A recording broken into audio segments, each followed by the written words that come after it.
Hi, my name is Shark Punch. I work in film, television, and I produce digital content for the internet. For the last 15 years, I have been on this amazing journey in digital entertainment. From getting discovered by Michael Bay to working on the TV show Shameless as a dolly grip, and this show is about that continued journey. Every episode, I will share with you my thoughts on things that I love gaming, technology, entertainment, and whatever other nonsense I can come up with.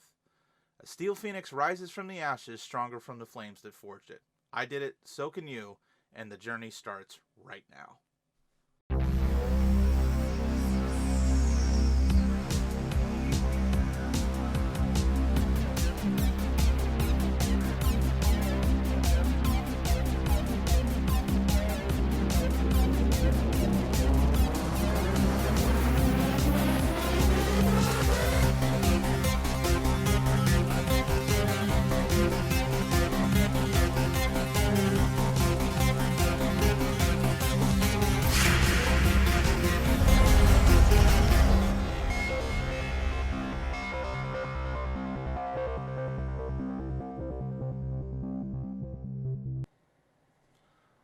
All right, here we go. Episode 4. Steel Phoenix Podcast. Episode 4. And I'm your host, Shark Punch 007. Lots of stuff. Busy, full, incredibly full week for a lot of us. The invasion of the U.S. Capitol by people committing treason, thinking they were doing the right thing, but ultimately not doing the right thing. I would be remiss if I didn't mention it in the show, as one of the things that a podcast does is kind of mark the passage of time, like all media. That has been a crazy roller coaster for me. The day that it happened, I, of course, put out I jumped on live stream and just ranted, which I don't normally do. One of those things that's been interesting. I wanted to start today, actually, I'm going to flip it on its head a little bit, and I'm going to talk about nonsense first, because it leads me into my first subject in the G10 breakdown. The G10 breakdown is gaming, technology, entertainment, nonsense. Eventually, one of the things that has come out of everything that happened on the 6th and the 7th is that the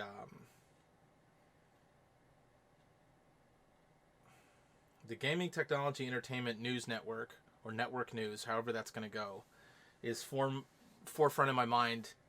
And every time I have the show, that I talk about it. I spent a lot of time thinking about this week and how that's going to work, and the 23-to-1 ratio, where we have 23 hours of broadcast television and 1 of nightly news. But the mistake that was made in early television is that the nightly news it was monetized. They didn't say it couldn't be monetized. It has to be, you have to pay for it out of the profits of the other 23 hours of television. And had they done that, we would have a blueprint, and we would have better news. We would have news that we could trust. We would have news that wasn't as directly influenced by money and people paying for ad space as it is right now. And maybe that would have been better. I'd like to take that model and try to do that on the internet. I'd like to take that same concept and apply it to G10 and create a news channel that does this. I don't know. I've been really nervous about it. It's been eating away at me because it's a huge risk. Even having a live stream and this show are not as much of a risk as that's going to be. That's going to be a incredibly intense and powerful thing for me to risk. We are gonna this show's gonna have kind of a bifurcated. Oh God.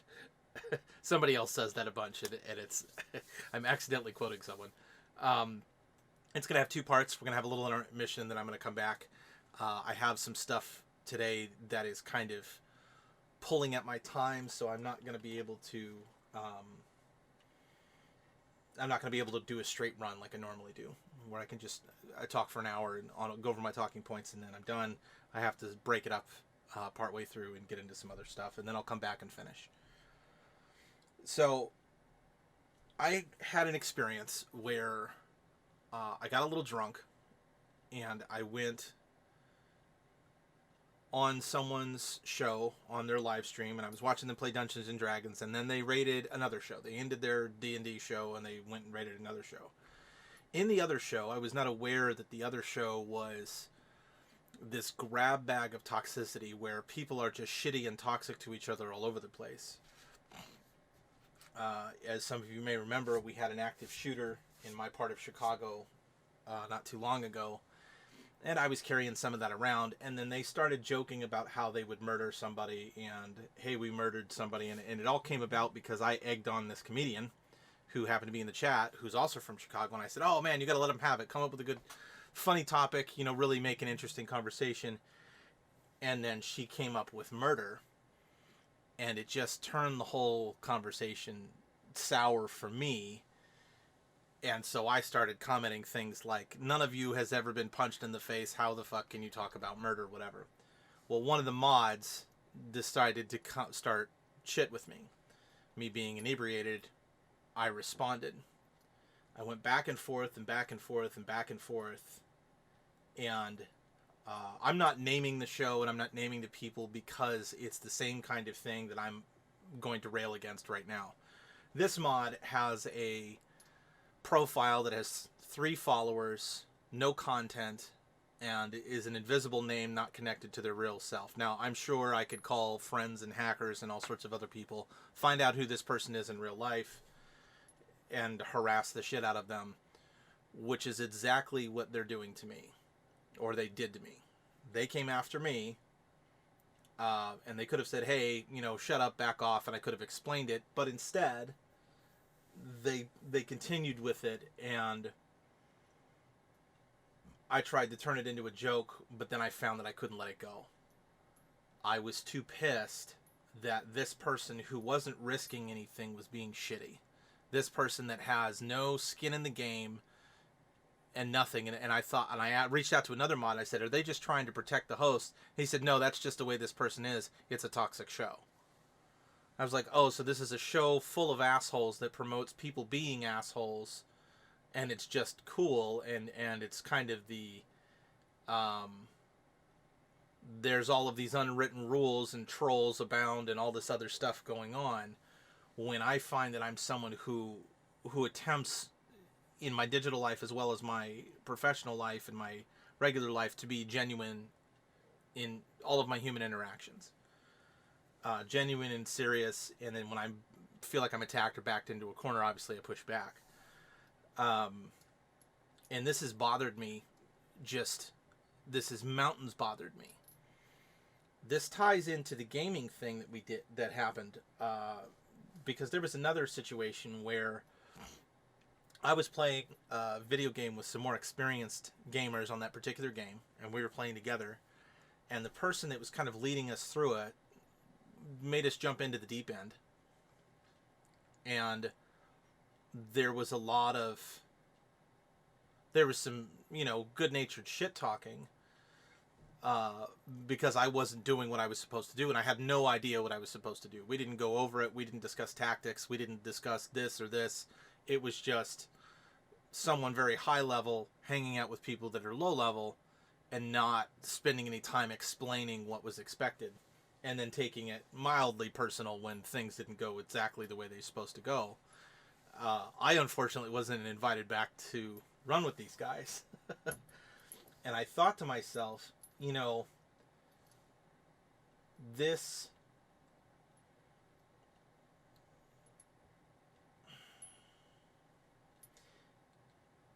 dynamic is bothering me, and I'm not sure why, but I know that people not willing to risk anything are making a mistake. When you're not willing to risk something, I don't think that that's right. Because if you don't risk anything, you don't grow. If you don't risk anything, you don't learn. You just emotionally vomit on things, and you don't have to risk apologizing, you don't have to risk being wrong, you don't have to risk anything. So I would say now, in a semi-public forum, that I apologize if I said anything in that Twitch room that was inappropriate, and I intend to do so back in the room again, because I own my shit.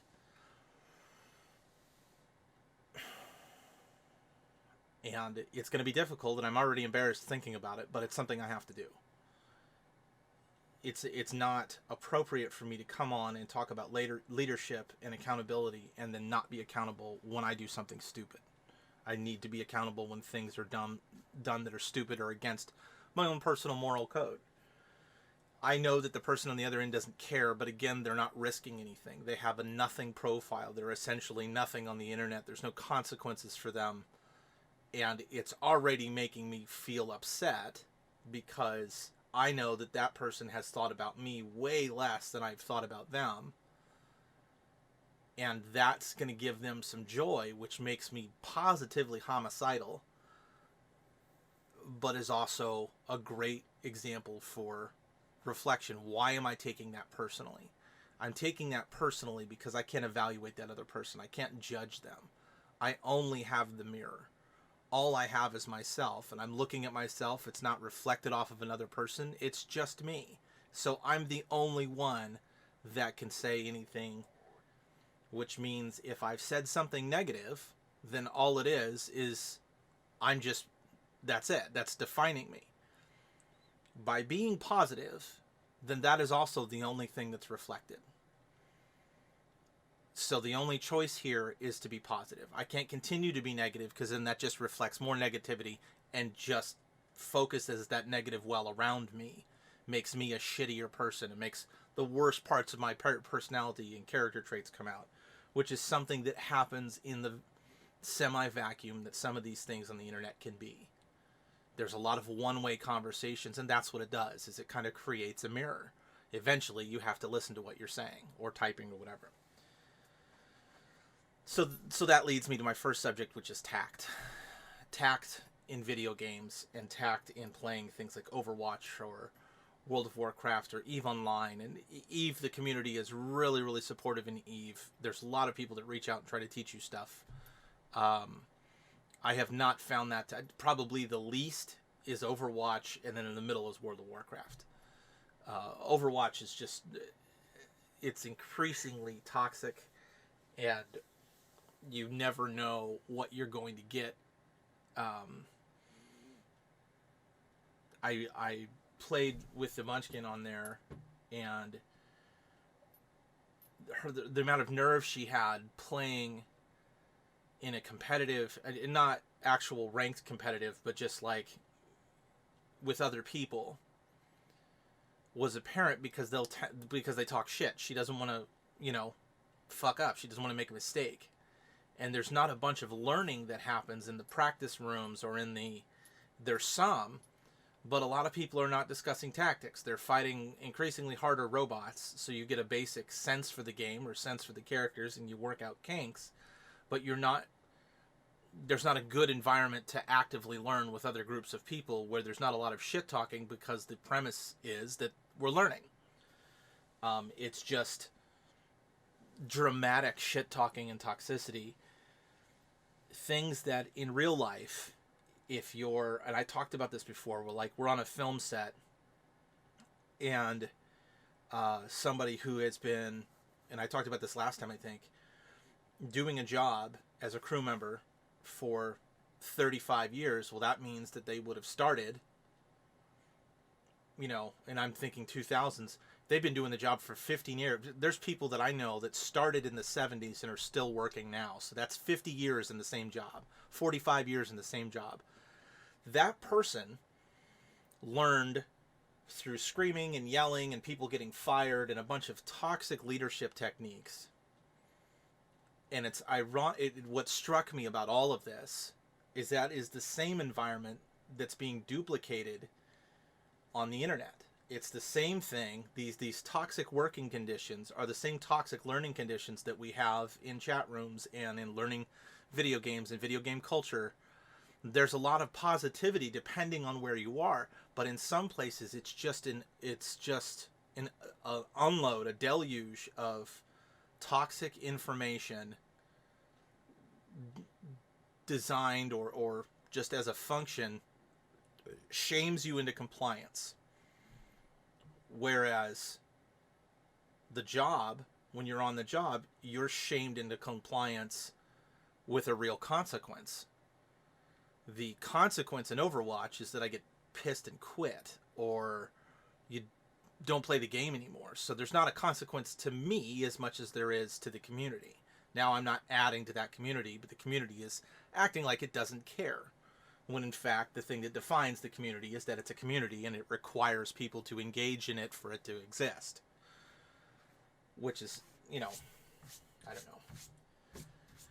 My point is that there was a pattern that seemed to be repeating itself, and the answer to both situation is good leadership, accountability, and actual empathy, actually giving a shit about the people that you're interacting with and trying to figure out what is the best way for them to succeed, or what is the best type of interaction you can have.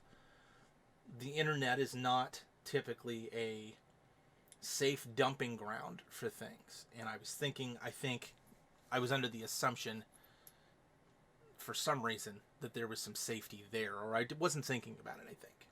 I think it was just neglect on my end, and then poor judgment.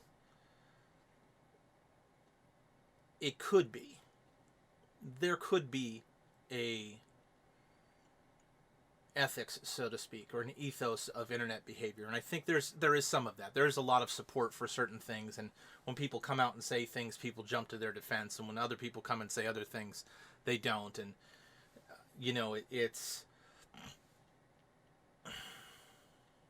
just very interesting. So I wanted to start with that, kind of get that off my chest, so to speak, that bothers me. It continues to bother me, and until I make amends, it's going to bother me. And I'm sure that this person's going to be abusive when I go back into that room. They're going to talk a lot more shit, and I'm going to apologize anyways, because it's not correct to say. No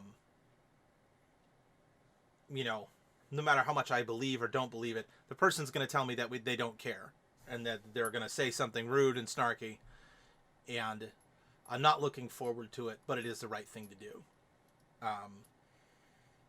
Okay, enough of that. On to brighter things.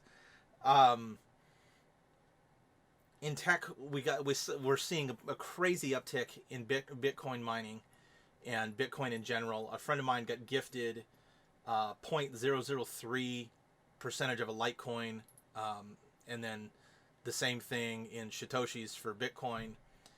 And now, cumulatively, both fractions of a coin that he has is worth $300-something. That's because Bitcoin is trading right now at $31,000 a coin or something like that, which is double what it was when they said that Bitcoin was a bubble. It's literally double that previous bubble. Oh, that's fun. Double the bubble. I don't think that Bitcoin is a bubble. I don't think that crypto is a bubble. I don't think that any of that is a bubble. I think that there are massive reasons why crypto is going to succeed, which a lot of other smart people think of that as well, which is why there's so many cryptocurrencies and why there's a cryptocurrency exchange. This thing has exploded and a bunch of people are seeing the writing on the wall.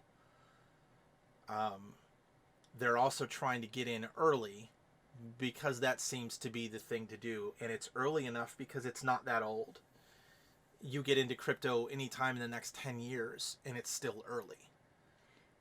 Put that up against paper currency taking over for coin currency. So in the life of a currency, digital currency kind of being the logical solution that follows us into space and has the most longevity down the road. Physical currency will always exist. Again, just like radio still exists.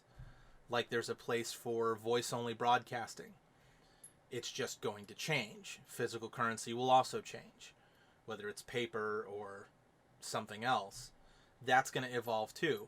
Cryptocurrency is going to be here, and it's not going to go away anytime soon. So I'm definitely doubling down and researching how to get into mining and looking at different cryptos. I'm looking at Ravencoin pretty heavily right now, and we'll see how that goes.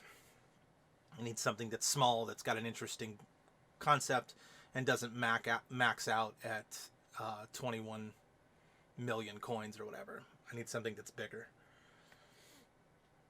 or I'd like something that's bigger. Um, I'd like something different than Bitcoin, actually, and so that's part of it. It's bigger and it's a little bit different. I want to see what happens in mining and buying that, and then diversify my wallet, so to speak. And so I'm going to begin that experiment, and then I'll give you updates on how that's going and what's going on, what I'm noticing, and what my view on tech and crypto in the future is as I'm learning this process and getting into it. Kind of the entertainment news.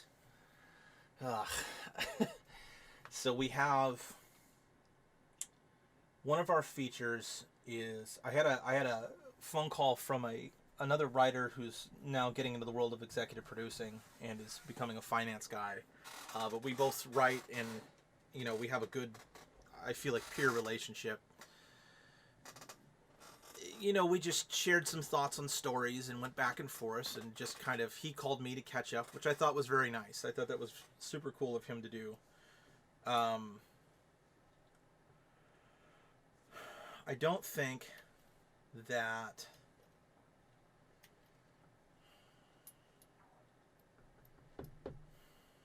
I don't know. The writing thing is getting better and better for me personally. I'm doing it more. I'm writing better.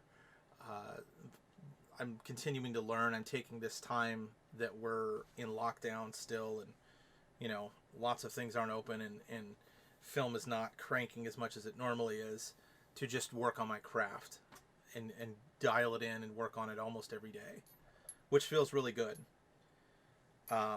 So that part is great. The writing is great. The content creation is great. And one of the things I'm trying to understand, like everybody is future trends. I just watched a film. George Clooney just did this movie, The Midnight Sky, and it was bad. Like, the acting was good. The shots were good. The set design was pretty good. The composition, and there weren't any like glaring mistakes. Some of the set design on the spaceship I don't really agree with, but I could see where they were going. There's some of the art department stuff. It's like, I don't know that there would be a shelf there with a pot on it. You're in a spaceship. It just looked like someone slapped together IKEA furniture in one spot and put some crap on it, and I'm like, that doesn't feel very space. But maybe they're going for a larger living environment, and then there's some of the things that didn't make any sense, like how are they going to make it back to that other planet and colonize it? If there's only 2 people, they better have a bunch of frozen ovum and sperm, and then if they do, that one woman's uterus is going to be beat to hell, and I doubt that she can produce the necessary gene variants to repopulate the human race. Like, you can't do it with 2 people. Taking a purely atheistic scientific point of view, which aren't always hand in hand, but let's just, for the sake of argument, say that that's the reality. You've got 2 people left they found a viable planet outside of Jupiter, and they're going to repopulate it, and it's just, that's not going to happen. The story is all over the place. There are, what I mean by all over the place is what's happening, you understand the story, I guess I should say the plot points, but there's emotional cues, and there's things that you could have drawn out and really connected us to the emotion of that scene or that moment, and all of a sudden, bam, it jumps to something else. And then, bam, it jumps to something else. And it's unpredictable, but then it becomes predictable in its absurdity. This is absurd that this happened, and this is absurd that that happened. You could have just made that happen instead of doing this quick smash cut from here to here, and they're directing choices. The reason I'm bringing this up is it's got like a 2 something on Rotten Tomatoes, and the 54 whatever scored. It's the 20% is that's the real thing. Audience score of 20%. Critic score 50%. Roger Ebert eviscerated it. He was trying to be kind because so much of the production value was really, really well done. And Clooney didn't make any big mistakes there, but George Clooney is it's adapted from a book, so I'm sure the people that read the book are pissed. I didn't even read any of the comments about it. My point is that they sold this film to Netflix, and the budget of the film was $100 million, which means that Netflix, in order to recoup this budget, had to pay them $100 million. When you sell a project to Netflix, your budget has to be reflected in the purchase price. Well, in order for you to keep making movies, Netflix knows they have to buy it for more than what you spent on it. So if George Clooney made a XXX profit on that, and I told this to my lead producer on the other film, on the Canyons film, and he was like, "Wow, okay, that's good to know." Because if Clooney is selling the $100 million dumpster fire for anything over $100 million, if they made any money on that, let's just say they did 20% so they could take care of their investors. So, what, $120 million? It's not like I'm looking at the multiplier we're getting, and I'm guessing at, and I can't say what our multiplier is, and it's not high or low of this. It's nowhere near in the ballpark of $100 million, that's for sure. But I'm going to guess that they sold this thing to Netflix for $250, $300 million. I hope I'm fucking wrong. I hope it sold for like 180 just for Netflix's own fucking wallet. God. Because it's not good. So we know that there's a content shortage. We know that there's a bunch of scarcity. So it makes me think that the future of this for the foreseeable future, like the next year and a half, there's going to be a lot of shit content that's going to be out, but you're going to get people that are going to get paid. So they're going to put out garbage, but they're going to get paid to put out garbage. The question is going to be, and the thing to watch, the interesting thing to watch, is how many of the people that put out garbage, then to get that payout, are going to continue to put out garbage, and how many people are going to put out garbage that use it as leverage to put out something that's not garbage. And, that's going to beg the question, why was the garbage put out? It's going to be very telling on how difficult it is to make a film and what it means, I think, for independents that are out there putting stuff out when the big kids in Hollywood, and this is really what this is, don't have a monopoly that is the box office. So George Clooney can put out Swill and it will bump a bunch of other projects. He can spend $100 million on something, and because George Clooney spent $100 million on this, and now you have to spend another $200 million on fucking prints and advertising, it goes all over the place. You have to do a bunch of test audiences. You have to do all of this other shit. There would have been edits on this movie. This movie would have gone back, and I have no doubt that had this gone straight to the theaters, there would be a different product. Because the test audiences would have just fucking eviscerated it. Which I'm surprised he didn't do a digital test audience. Which is something that they should do, is digital test audiences. People are sitting at home, hey, would you like to watch this new George Clooney movie for free? We need your feedback. And before it's released or sold to Netflix, you think that would be something that they're doing more and more. I'm sure that exists. It just, you could do it to a large sampling instead of a small sampling and probably put out a better product. Just saying. But that may become a bigger thing. There may be a big Nielsen push if they wanted to rebrand themselves. That might make sense to do that. Right now, I don't know if they're going to be able to handle that. So in that vein, there's kind of a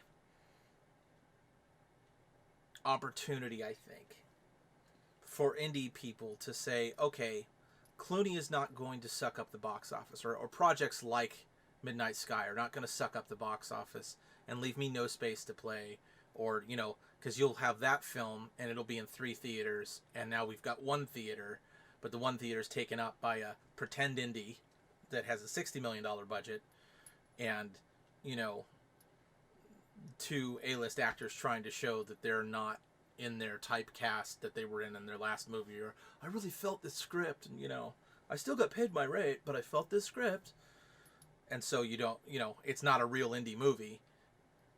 Then you have the actual indies that are trying to just exist anywhere, that are now finding themselves getting actual purchase orders from Netflix and Amazon, and you know, Hulu are actually saying, oh, okay, well, your budget was $400,000, here's $1 million, and we're going to put your show up. Sign it over. You're like, oh my God, yes. I bet that they're, in that sense, that that's happening. I'm hoping for a renaissance. What I think I'm going to get is Walmart. I think what's going to happen, and I hope that there are other people out there that are going to be able to take that money and be responsible with it, and do things like buy their own cameras, and you know, not buy a Lamborghini, and say, okay, I need to double down on my equipment. I need to take a fucking film seminar, or I need to whatever. I'm going to get my own DaVinci setup so that I can do all of the color correcting from my base of operations, and be more in-house, and you know, have more creative control so I can actually put out what I want. Or I can, you know, take this money and put it towards the next project and say, hey, special effects guy, now I can afford you. I'm going to hire you first, so now we can actually do the explosions and the fight scene that we want. Here, stunt guys, I've retained you early because I already bought my cameras and I have all the post shit at my house. Now I can pay for things like that, and we go get some talented young actors and put them in a film, or talented old actors, whatever, just talented undiscovereds, and we go make a movie, and oh my God, when we sell this to Netflix, we can triple our price. And then go do it again. But it's good, and people see it, and it's good, and now we're cranking out good content because that first Netflix buy set us up. And we don't have to go solicit people for tens of millions of dollars all the time. It's just a self-perpetuating grindhouse of being able to create. That's what I hope happens. I hope that happens, and I think some of that will. I think the other part of it is going to be that large corporations and investment firms are sniffing this same thing out, and so there's going to be a mechanism that shows up here that's going to give indies the leverage they need. You're going to see production values drop in certain ways and go up in other ways. And I feel like there's going to be a superstore where you get a t-shirt and jeans, and we don't care about the designer clothes. I just don't wonder if art house is going to suffer or it's going to do better. It's definitely, it's a question in my mind about which way is this going to go, and I'm really hoping for the Renaissance, and I feel like the Renaissance has got more of a chance. I don't know. I'm suspicious that there's going to be a Walmart type mechanism that is going to show up and sandbag the truly creative again. It just seems to, you know, maybe that's too long in the business. That mechanism always seems to show up. There always seems to be some sort of sandbagging. All right, we got to take a break, and this will be our intermission. We'll come back. I'll kind of finish my thoughts. We'll get into some more stuff, and then that will be our show. So give me a minute for the intermission here.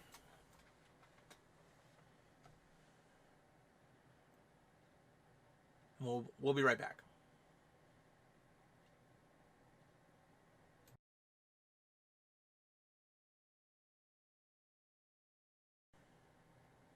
Okay, and we're back. Part 2.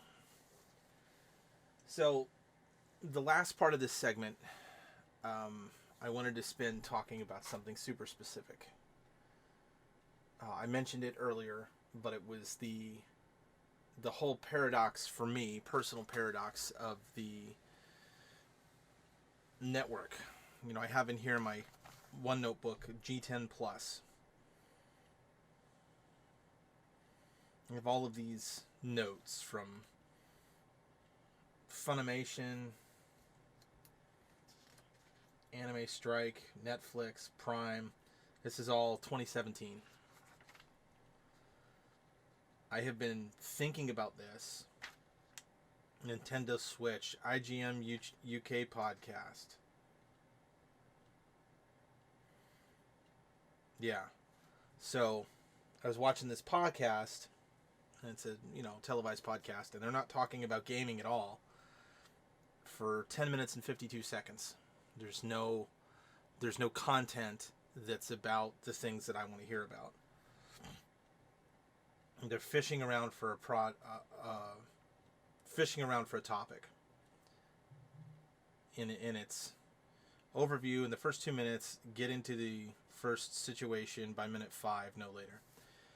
Yeah, I get it. There's a lot of stuff where we say, I want to talk about something else, and then I want to talk about this, and then I want to talk about something else. And it just is on and on. I've all of these different breakdowns and different times I've gone after this. Time is fast approaching where it's going to happen. I'm going to have to shit or get off the pot. It is... what's different about a news broadcast based compared to what I'm doing here? What I'm doing here is only opinion. I'm only giving you my 2 cents. I'm only giving you my opinion. I'm only telling you what I think and how I feel. I'm not presenting anything that I say as this is a fact. I'm just saying I say this. I think this. I read this. I saw this. A lot of people nowadays are getting their information from sources like the Joe Rogan Experience, which is an entertainment podcast. When you add the word news, it implies facts, it implies journalism, it implies integrity, which I think we relied on journalistic integrity more than we realized we did as a society for years and years. We should have lobbied harder, and I'm sure people did, but they weren't listened to take the advertising element out of the news. Take the money mechanism away from the news broadcast. Doing this will, I can't obviously do it here. I have to change the setup, which means I have some gear to buy. So there's going to be some upfront cost. I can probably do it in the room behind me, set it up. I'm probably going to get a desk and green screen it. Do it the way it should be done. Over a desk, focused, talking about this, suit, tie. I'm probably going to keep my beard. But I'm going to come at it as honestly as I can. Motion graphics, the whole 9. The other thing is it won't be... Well, I don't know if I can do motion graphics at first. I want to do motion graphics, but I don't think I can. It's going to be a one-man show, which means it's me by myself, recording it, hosting it, researching it, producing it, editing it, and then distributing it. I'm going to set up a separate live stream broadcast. I'm going to use the same equipment, but... I'm sorry. Congestion's killing me today. I'm going to be able to sit over there, have everything set up, and it all be on timers. So then by the time it clicks in, I have to set up a red light, a bunch of stuff, and then I'm going to do the show. And it's going to be an hour. Like this is kind of an hour. This is almost my warm-up. That show, though, is not opinion. It's not how I feel. It's not necessarily what I think. I mean, it's very much going to be the whole Will McAvoy speech about the news. That's kind of our MO. You know, that's a fictional character created by Aaron Sorkin about his idealistic version of the news. And in my mind, why not? Why are we not doing that? Why is someone not trying to do that? The internet gives us the mechanism. The YouTube gives us the mechanism to do this. If I back it up with a website that's thought out and presents news like a newspaper,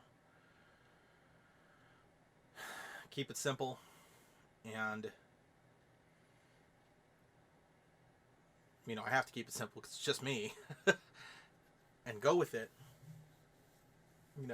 I'd be using my real name. I'd be using a lot of stuff, and I'm just afraid to do that. I'm afraid that the consequences will be so bad. It'll put my family in danger. It's just, I don't know if I can do it now. But what other time than now? If not now, when? If not us, who? All of these things in my mind. And I don't mean that the whole point of the show will be, oh, let's talk about politics. Yeah, you're going to have to talk about politics some. What I want to talk about, what I feel like the show should be about, is the serious sides of, okay, so you have gaming, right? We have video games, my whole G10 premise. But video games are always talked about in things like playability, user experience, very much consumer-based information. The business of video games isn't talked about very much. Who funds what and why? How indies work, how startup works, how does your video game get discovered, or how are platforms mining new talent? Why aren't the video game industries unionized? You know how many people didn't know that Donald Trump's brother, who's now passed away, was he was the president of Bethesda, which just got bought for 70, and not Bethesda itself, but the ZeniMax, I think, is the company that owned Bethesda, just got bought for $7.5 billion. $7.5 billion after Trump's brother dies, which is interesting because maybe he didn't want to sell it. So he dies, ZeniMax gets sold, or they happen right around each other. I'm not sure which one came first. But that's Bethesda. So the company that makes Skyrim and Elder Scrolls Online sold for $7.5 billion.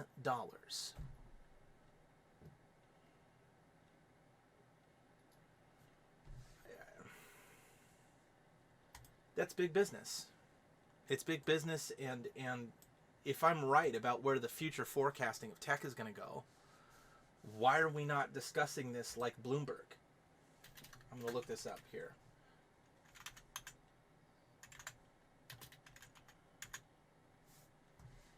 Okay.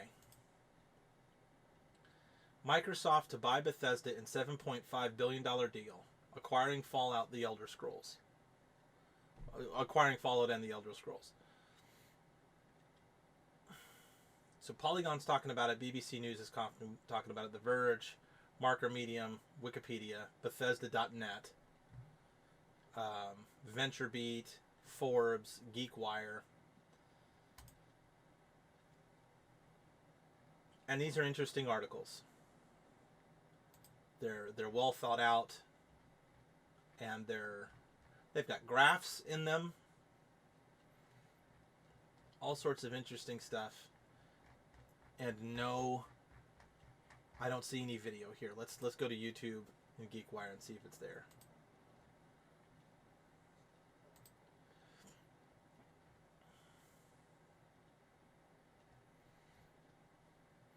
GeekWire looks like one dude sitting in his basement with a bunch of this soundproofing padding that I have, doing the same thing that I'm talking about doing. He's got a TV behind him, so he can preload graphics and stuff. It's sitting on a little cabinet, and he's talking to a microphone. He's, straight on like I am right now, no rule of thirds. Lighting is basic. You know, his microphone is in the shot is a popular podcast trick to use. I'll put our microphones in the shot. You know, typically in film, this is where the microphone is, because they don't want you to focus on the equipment, they want you to focus on the person. But it makes such a difference with sound if you can have the mic right next to you, like radio, because it's all about your voice. So we want it closer.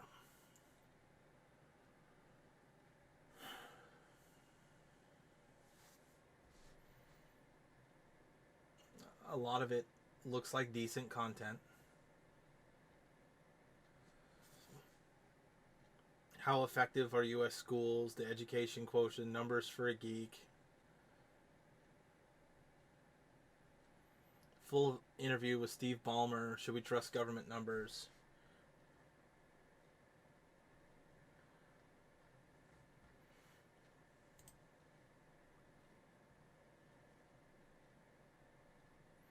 There's decent stuff here. This is not what I'm trying to do. I don't want unboxings. I don't want... I mean, maybe. I don't know. Maybe we could do an unboxing. What I want is G10. I want G4 Tech TV, but more serious. I want Bloomberg for gamers. I want Bloomberg for technology. I want Bloomberg for entertainment, but the business side. I want industries that, let's talk about art dealerships and how that works. What's the business side? We're not talking about the business side of things that we're doing all the time. So there's this really low IQ in general when dealing with video game business. VR business, video game business, film business. There's going to be 100 million new content creators in the next 20 years. Easy. The super low IQ of how the business of all this shit works for those content creators is not a good idea. That's who I'm trying to talk to. I'm trying to talk to those people and anybody else that wants to listen and say, hey, there's more that goes on here. It's actually understandable. It's actually digestible. You can actually do something with it. It's not just this big demogorgon in the fucking room. You can have a conversation about it. You can learn about it. You can, there's different trading options here. There's information that can be had. The stock exchange doesn't have to be as daunting as it seems. Entertainment doesn't have to be as daunting as it seems. Brain surgery and rocket science are still the kings of difficult things. Microbiology and quantum physics, theoretical physics still are the most difficult things on the planet. Trading options and puts and understanding what makes a tech company viable are not the most difficult things on planet Earth. What makes a video game company viable, what makes it valuable, and what future casting of what trends are going to come next in digital entertainment does not have to be fucking rocket science. And I want to take an uneducated schmuck like myself, who's just been fortunate enough to grind in one of those industries long enough and be around enough people that are doing it and trying to help with other things, working on indie projects and exposing myself, getting out there and trying to learn. I'm going to bring that professionally. And I think that just not yet. It's close, but it's not yet time for me to put this new news broadcast out, but that's the goal. I really would love to hear people's thoughts and feedback. If that's the kind of thing you would watch, if that's the kind of thing you'd be interested in, would you want to see a professional news broadcast that talked about the business end of gaming, of technology, of entertainment, of art? Would you want to see the world through the lens of those things? Would you want to see the world through the lens of... So we were watching... years ago, Facebook and Twitter kept showing up on Bloomberg. And one of the other, Fox Business News and some of the other ones. I think there's one more. And it was just Facebook, Facebook, Facebook. And Facebook is this, and Facebook is this. It was right around the time Facebook did their IPO. So the IPO was launched. And they're still talking about it. Days later, they're still talking about it. Still talking about it. Still talking about it. Still talking about it. No other company is getting this kind of IPO coverage. And if you look at how many companies launched their IPO on the same day as Facebook, how many companies launched their IPO that week, that month, and how many of those companies' public offerings, their initial public offering, which is what IPO stands for, happened, that were not covered the same, that had value, that had merit, that were important to understand. And then you realize that what Bloomberg was doing is catering to bring in a young audience to give a shit, and they were just trying to put up numbers. They were just creating sound bites for themselves to promote and creating clickbait. At least that's the way it seemed to me. It seemed like they were just creating a lot of clickbait, saying the same things over and over again, giving tiny little interviews that didn't really say anything, having experts who were not experts talk about things that didn't benefit anybody from them analyzing. This analysis it doesn't give us any new information from what you gave us yesterday. This isn't going to affect my tick one way or the other. It's not going to affect me buying or selling the stock. You're just talking about something and it's regurgitated, and things are happening in video games and in tech. Things are happening in VR, and you're not talking about any of that shit. You're talking about none of it. Look at Tencent. They're not talking about the relationship between Tencent and Fortnite. They're not talking about the idea that Tencent, and this is the rumor mill from the gamer side, they're not talking about this at all. They're not even saying rumors swirled around this, and when we investigated, we didn't find anything. They're not even doing that. The rumor that I heard was that Tencent was going to monetize Fortnite and start paying people that professionally played Fortnite at a high level, and then it would trickle down with Chinese Bitcoin. Think about that. What mechanisms could be in place if you're paying gamers to play and to stream with Chinese Bitcoin? Then they take that Chinese Bitcoin, have to convert it to the Chinese dollar, which then people would try to convert to the American dollar. They could cheat all over the place there. They could manipulate the economy. There's all sorts of implications that could happen. And somehow that got shut down. I personally think that it's Donald Trump's brother that reached out to him and said, hey, you've got to shit on this, and that's part of where all those China sanctions came from. But that's a wild-ass theory. Wouldn't it be nice if a professional news organization treated video games and the video game industry seriously enough to go after shit like that, to talk about that? Well, what do we care a bunch of teenagers in their basement for? Good fucking question. Good question. Because it's not a bunch of teenagers in their basement. It hasn't been that for decades now. These are adults with buying power, with economic power, with automatic rifles, with a lot of things in their basements, with a lot of things to say and a lot of things to do. They're going to be driving the economy and leading the planet. And just having the conversation end with, well, they're the worst generation, period, ever, fucking period, fuck them, they're idiots, period, is not a good enough response. There needs to be a conversation about these things, about the spaces that the younger generations of humans are in, or going into. Why are people in the first world country of a certain youth existing in these spaces well before the pandemic, not out of necessity, in any physical sense? What is the attraction to this massive need to escape? Well, life is hard, life sucks, it's easier to play video games, and you don't have to interact with people. Well, that's one of the problems, is video games are social. I'm having a social issue with someone that I interacted with online because we had a shitty conversation. And part of the reason I'm triggered is because 2 years ago, someone very close to me killed themselves over online bullying. It's very fresh in my mind. It feels like it happened yesterday. I got the call at my office and I couldn't speak for 20 minutes. It was horrendous. It's one of the most terrible things that's ever happened to me in my life. And so I'm sitting here kind of getting bullied online, and all I can think about is that. All I can think about is the violence that just happened down the street from where I live. And I'm in my safe space on the internet. I'm here talking and sharing and trying to create content. I admitted my mistake.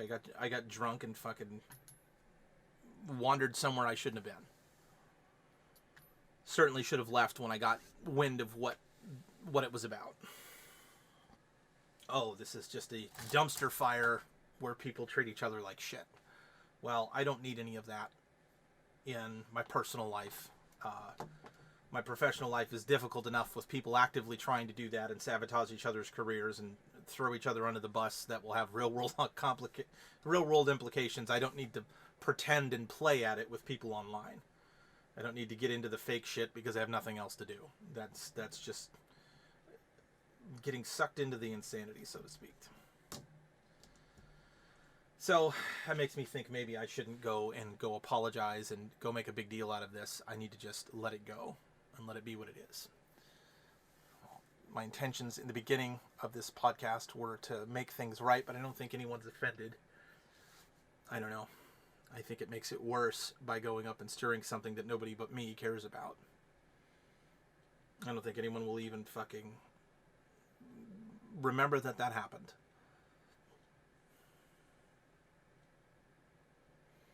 Am I letting myself off the hook? I don't know. I genuinely don't know if that's the correct thing or not. If you leave your comments, let me know what your thoughts are. Our parting shot, final thought for the day, is having a positive mental attitude as much as you can. Finding positive things to reinforce that attitude and taking time to take care of yourself. Taking care of yourself in a large part means getting out of your routine and doing something that's relaxing, that's for yourself. Growing up, I witnessed a parental person do this a lot. They took care of themselves, they took time for themselves to the detriment of the people around them. Not so much in a physical way as in an emotional way. Saw the effects it had on my siblings, on myself. It was the kind of thing where I need to put me first became the only note in their song. I'm not talking about that. I'm talking about taking time when you've been taking care of everything you need to take care of to take a break from that. It's what I liked about religion. The religion that I was in allowed for a day of rest. Got to take Saturday off. Sundown Friday to sundown Saturday, you could check out. And you kind of got permission to do that from the subculture that you were in. You were checked out, It's okay. Allow them the time to do this. Now, there was a lot of other cockamamie pressure and baloney that bit into that cutting out time, but if you really fought for it, you could have it. And everyone would respect that and leave you alone for the most part. I think there needs to be mechanisms like that now.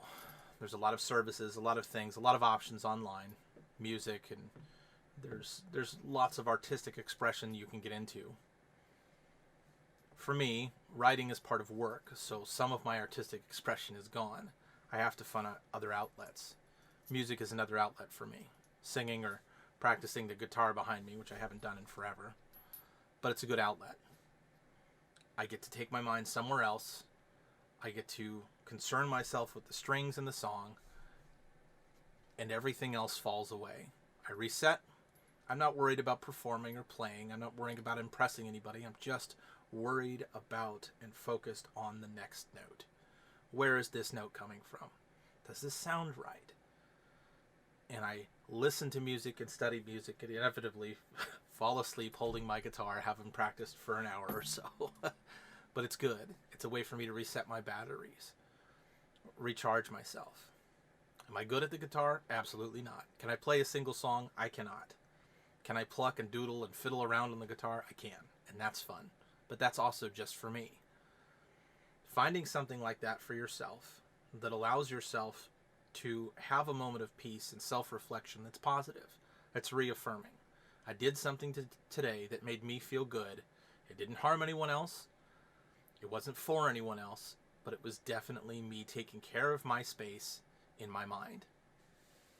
And that's my parting shot. Take care of your space in your mind. You deserve it, and it makes everything else better, especially the interactions you have with other people and giving to them. That said, that's all for the Steel Phoenix Show today. Take care, and we'll see you next week. You guys have a great week.